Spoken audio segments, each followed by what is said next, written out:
Hi everybody, it's Hero from the Birds, back with another Shadowlands video.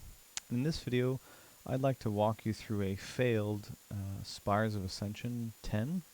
This is with a pug group, and as you'll see as we go through this video, I'm going to commentate on some of the mistakes being made by myself and perhaps by the group as well, and also just take a minute to talk to you a little bit about what the affixes for this specific week mean for Holy Paladin, and how we can counteract that with some different talent choices, and how specifically the Holy Light build is just very comfortable, guys, in high level content.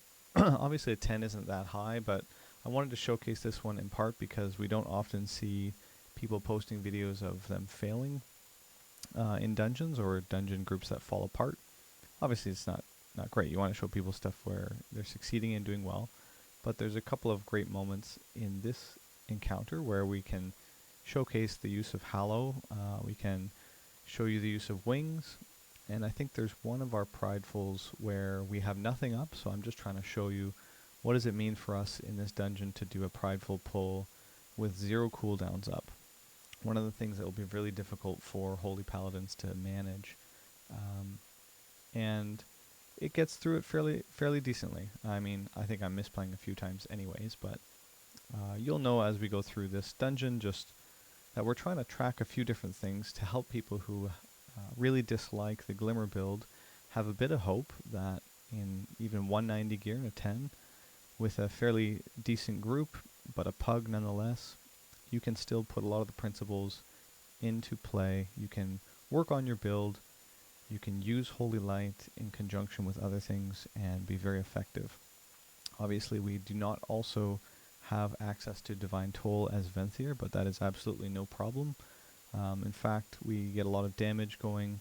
I think one Prideful into one of the bosses, we get some pretty high DPS and maybe pull the boss. The point being that I think it's absolutely viable and fun to play Venthyr, and in fact, even on a non-Venthyr dungeon where you can't have access to gargoyles or the lamps, Spires is still a place where Hallow can really shine because there's a lot of dangerous pulls throughout this dungeon. And as we showcase just this failed run, I can show you moments where I was thinking about, should I use it now? Should I wait? And you can pair it together with your wings. You can have your wings doing some work early on or during a Prideful, and you can have Hallowed for some of the tougher mobs, the ones that do the huge slams and lots of damage. So I hope you enjoy as we walk through this. Again, the talent breakdown, we're going to be using Bestow Faith alongside Beacon of Virtue. Those are the main pieces. And the reason for that is because we have the Spiteful affix coming out, so we are going to have to move away from melee very often, and that'll reduce the amount of times we can get a Crusader's Might build going. It's harder if you're targeted by Spiteful to effectively heal your party members if you're leaning into Holy Shock healing.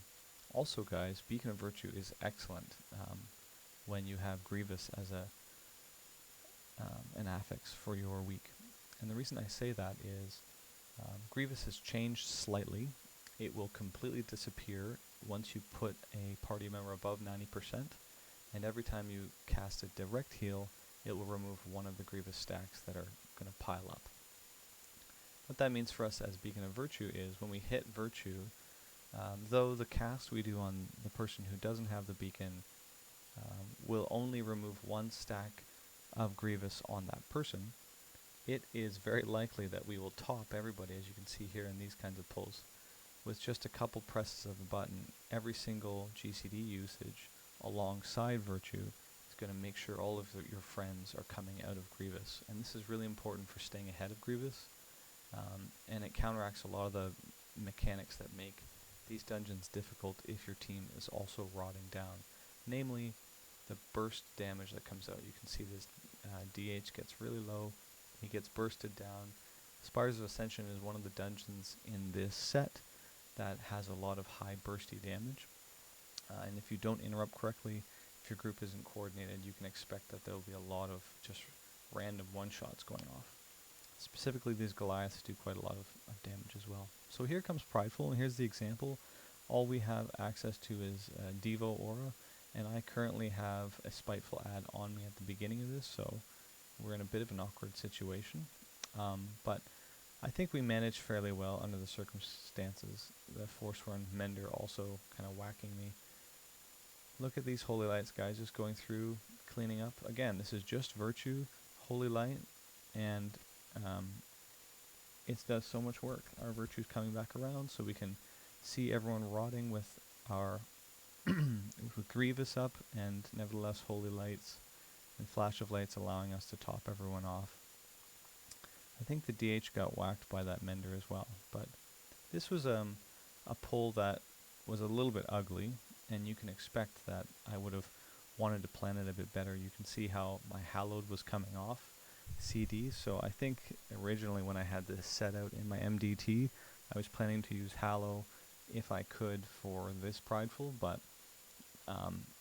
anyways, a good example of kind of a mixed bag, right, where you can see the tools that we have are more than enough to deal with it, but the circumstances made it a little bit awkward, and so I probably should have invested that Hallow, even though I was being a little greedy and saving it for the boss. So here's the boss, Kintara. We have just to kind of showcase, I think that I'm getting a little bit of lag, and I apologize for that, but we have showcase of the opening burst damage that we get out of Hallow with Hammer. We're pushing 6k in the opener, and we're also punching in a lot of healing. There's a bit of burst that comes out of this guy, especially if people don't respect the bird. But you can see just completely topping the meters. This is useful not because we really care that much about DPS meters, but because it shows that Venthyr is a covenant that can be very flexible for your high Mythic Plus pushes. You can count on it and lean on it for certain kinds of mechanics, whether you need it for specifically boss damage or whether you need it for a specific healing moment. And obviously it's doing both at the same time, but pairing those two together, Wings and Hallow, is really, really good in a dungeon, guys. I think this is even going to be more useful for tyrannical weeks. But again, Necrotic and Spiteful also offer you some flexibility. You can put down Hallow and be running around dodging your Spiteful and know that it's there to pick people up. So I was just really encouraged to see how it worked on Kintara, and I think it's a little messy at the end here. I get hit by a bolt, but other than that, not many problems. Virtue is just there to help clean it up as we go.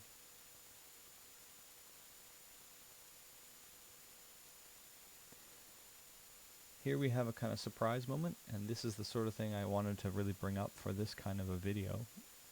Oftentimes in the planning with a high Mythic Plus group, you're not going to have people back up into random mobs that are behind you. So we picked up this mob, and then it gets a little bit messy. This happens, I think we do another pull later, where there's just another ad that gets thrown into the mix. And I think it's just really important to remember that the kind of tools that you're bringing to the encounter, the things that allow you to keep your group rolling when they otherwise would have had to expend a lot of their own CC. Here you can see us pulling this extra pack that we didn't need. The Boom King gets whacked right away. I don't know why he was even there, but we have to somehow recover. And just the toolset of Virtue alongside your ranged abilities, having a lot of power, in my opinion, really offers a balanced approach to Mythic Plus. I don't know these people. They're pugs. I don't know what they're going to do, but I know that the tools I can bring will help to smooth out weird moments or difficult moments where if I was Kyrian, I might expend my Divine Toll there when I had it planned for something else, or I might throw my wings down because I have to shock and Word of Glory. These sorts of things you always have to keep in mind. And again, with the ranged approach, we can count on helping people out when we have to be away with Spiteful.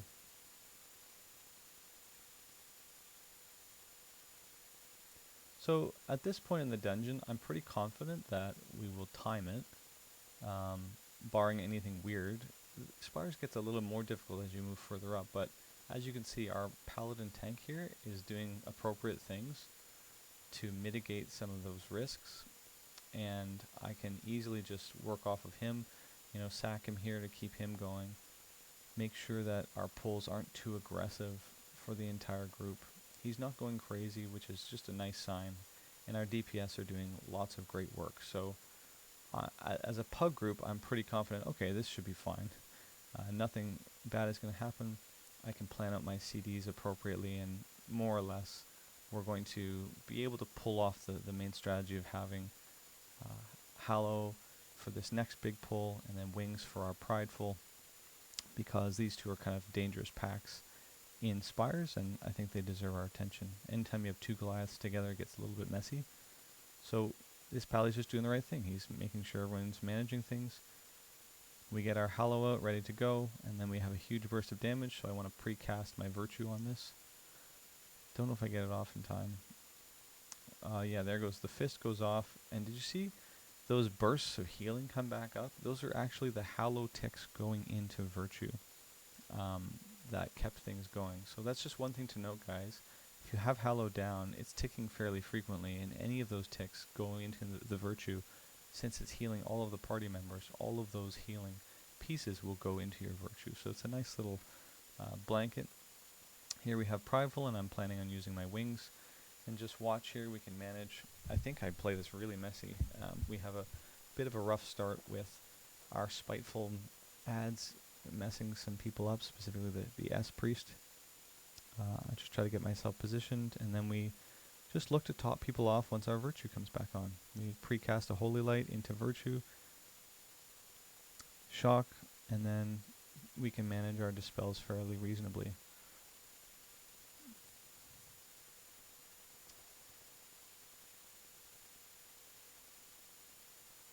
Here goes Virtue again. 3 GCDs in a row. You can see how much work that's doing specifically to get rid of the Grievous on other party members when someone else is dipping low. The problem with Glimmer is that the Glimmers will not remove one of the stacks of Grievous, so you can top somebody with a Wog, and that might bring your tank fairly high up, but there's still maybe 3 other members, and if the debuffs overlap in awkward ways, they can be really low and then stack up really big ticks of Grievous. It's just hard to recover from that, specifically if you have to deal with Spiteful as well, so you can't be Crusader striking. I just wanted to kind of show you those two specifically. I thought were really neat. The very first Prideful, where I basically messed up and didn't have CDs prepared, and then that one and how stable everyone was, mixed together with hallowed usage on some of these ads. And then things start to get a little bit sour. Obviously, some of the most dangerous mobs are these little birds in this dungeon, and part of the reason for that is they just throw out crazy CDs that need to be dispelled. And you'll see the ones up on the bridge. They do a lot of burst damage, so I just found we can start to Flash of Light here, and I think if you're in something like a 13 or 14, you might want to think about Flash of Light instead of casting your Holy Lights. I would amend that. You kind of can prepare for the damage by Holy Lighting into Virtue, but then you can transition and Flash of Light onto a beacon, one of the beacon targets, and just build a lot of holy power. You'll still send the Flash of Light healing through, but you get more Word of Glories out, and it kind of helps to stabilize. So I find around 13 or 14, depending on the situation, depending on if it's Spiteful or not and you have to move, it's nice to be able to get a cast out of Flash of Light on top of your Virtue. But these birds are kind of nasty if you don't CC them properly. And so we have just this awkward situation where somebody pulls them all the way back. And so we have both the Ether Divers and the other pack. And usually you're supposed to have one or the other, or at least you're trying to pull one or the other. The tank's like, why did you do that? Like, what is going on here? Our DH doing 11k, so I'm not sure if he was the one that decided that we should just pull this, like he had a CD up and he pressed it. Anyway, something went wrong, as it often does in pugs, guys. And sometimes it's not your fault. Now, this can be true of really high Mythic Plus keys when you're with an organized team. that it's really not your responsibility. Someone stood bad, someone didn't interrupt or use their tools appropriately. And I think that's an okay explanation, but it should be the kind of final explanation. If you can think of a way to help mitigate those problems, either by appropriate bops or hammers or different kinds of things like that, that's where I'd begin. Don't blame anyone else for everybody dying. Blame yourself first, and then figure out, is this the kind of situation that someone else is causing and not addressing? And if the answer is yes, then don't sweat it and just move on. But if the answer is, you know what, I think I just played badly here, then you need to take that on yourself. And here's an example, I think, of where it was too much. We didn't CC it properly. This DH took aggro, but I played badly after this. I should have thought to myself, we are going to need Hallow here instead of on the next pack. And I'm not going to be able to deal with the burst coming out because people aren't CCing enough. And I want to show it to you here because it's clearly the fault of people in the group for not interrupting, but it's also something that I probably could have addressed, and I want you guys to see that because it's important for me going into the dungeon some other time with a pug and recognizing they are likely to miss some of these kicks. Our regular groups don't miss them. They stun them, they chain them, they AoE, they totem cap them, they do all these things. But is there any way I can, anticipate this? Put Hallow down, hit Devo Aura, and then just be ready for those first few bursts. Hopefully our group can maybe get the stuff down, and that might push us through. And I think that was just an important lesson to talk to you about why pugs fail. They fail usually because of a lack of communication, like this one, but they also fail because people don't recognize, in my case, myself, that there's something else I can change to help make the group work, even though it's not ideal. Even though we would prefer that the DPS do their job and we have a boomkin. So what does that mean? It means we can literally AoE silence the ether divers. These kinds of things. However, it becomes clear that the group has kind of lost its steam. We go in here, we start a bit at range because of the Goliath. They walk in there and get slammed. And then it just goes completely downhill after that. The boomkin just leaves the dungeon.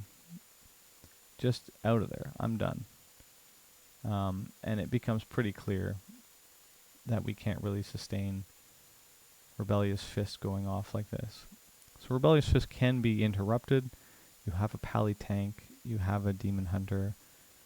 You even have a silence from a priest. These are regular things that these people should be taken care of in a dungeon. However, I think the best approach, especially for pugs, is to do yourself a favor and try to see if you can overcome a small amount of those mistakes. Be prepared as the healer to either interrupt other mobs or press a CD, like when I saw that off.